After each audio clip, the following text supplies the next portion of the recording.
ಸೆಪ್ಟೆಂಬರ್ದಲ್ಲಿ ಕ್ರಾಂತಿ ಅಲ್ಲ, ನವೆಂಬರ್ದಲ್ಲಿ ಕ್ರಾಂತಿ ಅನ್ನಂತ ಇದ್ರು. ಆಲ್ರೆಡಿ ನವೆಂಬರ್ದಲ್ಲಿ ಕ್ರಾಂತಿ ಅನ್ನಂತ ನಮ್ಮ ಇವ್ರನ್ನ ತುಮಕೂರಿನ ರಾಜಣ್ಣವ್ರದ್ದು ಪರಿಸ್ಥಿತಿ ಏನಾಯ್ತು. ಅವರು ಎಲ್ಲೋ ಒಂದು ಕಡೆ ನವೆಂಬರ್ದಲ್ಲಿ ಕ್ರಾಂತಿ ಅಂದಿದ್ದಕ್ಕೋಸ್ಕರವಾಗಿ ಅವರು ಸಚಿವ ಸಂಪುಟದಿಂದ ತೆಗೆದುಹಾಕಿದ್ರು. ನಂತರ ಅವರು ಬೇರೆ ಬೇರೆ ಮಾತಾಡಿದಂಥ ಟೈಮಲ್ಲಿ ಕೂಡ ಇಲ್ಲ ರೀ ಆ ರೀತಿ ಅಲ್ಲ ಅಲ್ಲ ಅಂತ ಹೇಳ್ಕೊಂತ ಬಂದರು.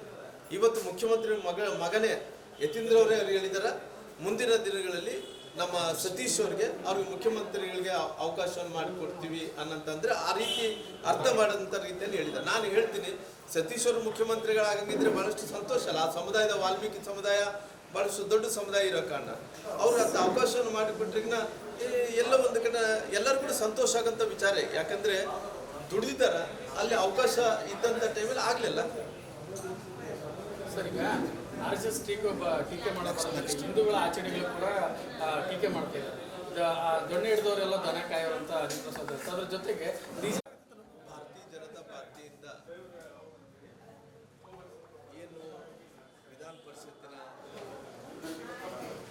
ಸದಸ್ಯರ ಏನೋ ಅವರ ಅವಧಿ ಮುಗಿದೋಗಿದೆ, ಆ ಮುಗಿದಂಥ ಅವಧಿಗೆ ಪುನಃ ಬೇರೆಯವ್ರನ್ನ ನೇಮಕಾತಿ ಮಾಡಬೇಕು ಅನ್ನೋಂಥ ವಿಚಾರ ಬಂದಂಥ ಟೈಮಲ್ಲಿ ಇವತ್ತು ವಿರೋಧ ಪಕ್ಷದ ನಾಯಕರಾದಂಥ ಸನ್ಮಾನ್ಯ ಅಶೋಕ್ ಅವರು, CT ರವಿಯವರು, ನಾನು, ಅದೇ ರೀತಿಯಲ್ಲಿ ವಿಶ್ವೇಶ್ವರ ಕಾಗೇರಿಯವರು, ನಮ್ಮ ನಳಿನ್ ಕುಮಾರ್ ಕಟೀಲ್ ಅವರು ಮತ್ತು ಜೋಶಿ ಸಾಹೇಬರು, ಅನೇಕ ಮಂದಿ ಇವತ್ತು ಎಲ್ಲ ಜಿಲ್ಲೆಗಳನ್ನ ಕೋರ್ ಕಮಿಟಿ ಸದಸ್ಯರು ಕರೆದು ಚರ್ಚೆ ಮಾಡ್ತೇವೆ. ಯಾಕಂದರೆ ಎಲ್ಲ ಕಡೆ ಕೂಡ ತುಂಬ ಕಾಂಪಿಟೇಷನ್ ಇರೋ ಕಾರಣ ಆಲ್ರೆಡಿ ನಮ್ಮ ಸಿಟ್ಟಿಂಗ್ ನಮ್ಮ ವಿಧಾನ ಪರಿಷತ್ ಸದಸ್ಯರು ಇದ್ದಾರೆ. ಆದರೂ ಕೂಡ ಭಾಳಷ್ಟು ಮಂದಿ ಆಕಾಂಕ್ಷಿಗಳಿರೋ ಕಾರಣ ಇವತ್ತು ಇದು ಮುಗಿಸ್ಕೊಂಡ ನಂತರ ತುಮಕೂರಲ್ಲಿ ಕೂಡ ಒಂದು ಸಭೆ ಮಾಡ್ತಾ ಇದ್ದೀವಿ. ಅದು ಮುಗಿದ ನಂತರ ಮತ್ತೆ ಕಲಬುರಗಿ ಜಿಲ್ಲೆಯಲ್ಲಿ ಕೂಡ ಮಾಡಬೇಕಾಗುತ್ತೆ, ಬೆಂಗಳೂರಲ್ಲಿ ಮಾಡಬೇಕಾಗುತ್ತೆ.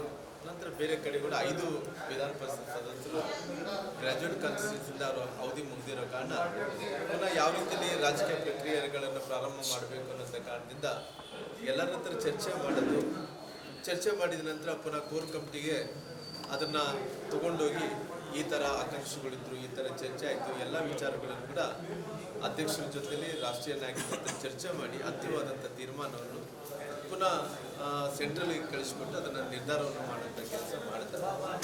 ಹಂಗಾಗಿ ಇವತ್ತು ಇದ್ರ ಸಲುವಾಗಿ ನಾವೆಲ್ಲರೂ ಕೂಡ ಇಲ್ಲಿ ಬಂದಿದ್ದೀವಿ.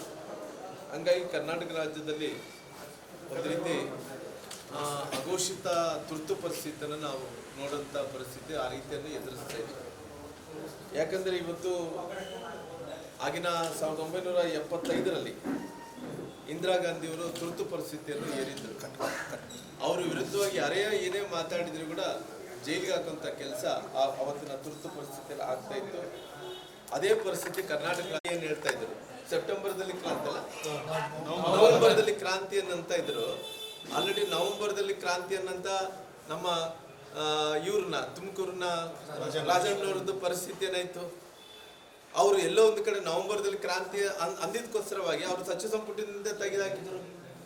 ನಂತರ ಅವರು ಬೇರೆ ಬೇರೆ ಮಾತಾಡಿದಂಥ ಟೈಮಲ್ಲಿ ಕೂಡ ಇಲ್ಲ ರೀ ಆ ರೀತಿ ಅಲ್ಲ ಅಲ್ಲ ಅಂತ ಹೇಳ್ಕೊಂತ ಬಂದರು. ಇವತ್ತು ಮುಖ್ಯಮಂತ್ರಿ ಮಗನೇ ಯತೀಂದ್ರ ಅವರೇ ಹೇಳಿದಾರ, ಮುಂದಿನ ದಿನಗಳಲ್ಲಿ ನಮ್ಮ ಸತೀಶ್ ಅವ್ರಿಗೆ ಮುಖ್ಯಮಂತ್ರಿಗಳಿಗೆ ಅವಕಾಶವನ್ನು ಮಾಡಿಕೊಡ್ತೀವಿ ಅನ್ನಂತಂದ್ರೆ ಆ ರೀತಿ ಅರ್ಥ ಮಾಡೋಂಥ ರೀತಿಯಲ್ಲಿ ಹೇಳಿದ್ದಾರೆ. ನಾನು ಹೇಳ್ತೀನಿ, ಸತೀಶ್ ಅವರು ಮುಖ್ಯಮಂತ್ರಿಗಳಾಗಂಗಿದ್ರೆ ಬಹಳಷ್ಟು ಸಂತೋಷ ಅಲ್ಲ. ಆ ಸಮುದಾಯದ ವಾಲ್ಮೀಕಿ ಸಮುದಾಯ ಬಹಳಷ್ಟು ದೊಡ್ಡ ಸಮುದಾಯ ಇರೋ ಕಾರಣ ಅವ್ರು ಅಂತ ಅವಕಾಶವನ್ನು ಮಾಡಿಕೊಟ್ರಿಗಿನ ಎಲ್ಲ ಒಂದು ಕಡೆ ಎಲ್ಲರೂ ಕೂಡ ಸಂತೋಷ ಆಗಂತ ವಿಚಾರ. ಯಾಕಂದ್ರೆ ದುಡಿದಾರ, ಅಲ್ಲಿ ಅವಕಾಶ ಇದ್ದಂಥ ಟೈಮಲ್ಲಿ ಆಗಲಿಲ್ಲ. ಸರ್, ಈಗ RSS ಟೀಕೆ ಮಾಡೋದು ಹಿಂದೂಗಳ ಆಚರಣೆಗಳು ಕೂಡ ಟೀಕೆ ಮಾಡ್ತಿದ್ದಾರೆ. ದೊಣ್ಣೆ ಹಿಡಿದವರೆಲ್ಲ ದನ ಕಾಯೋರಂತ ಹರಿಪ್ರಸಾದ್. ಅದ್ರ ಜೊತೆಗೆ ಹೆಚ್ಚಿನ ವಿಡಿಯೋಗಳಿಗೆ ಪ್ರತಿಧ್ವನಿ ಯೂಟ್ಯೂಬ್ ಚಾನೆಲ್ ಸಬ್ಸ್ಕ್ರೈಬ್ ಮಾಡಿ, ಬೆಲ್ ಐಕಾನ್ ಕ್ಲಿಕ್ ಮಾಡಿ.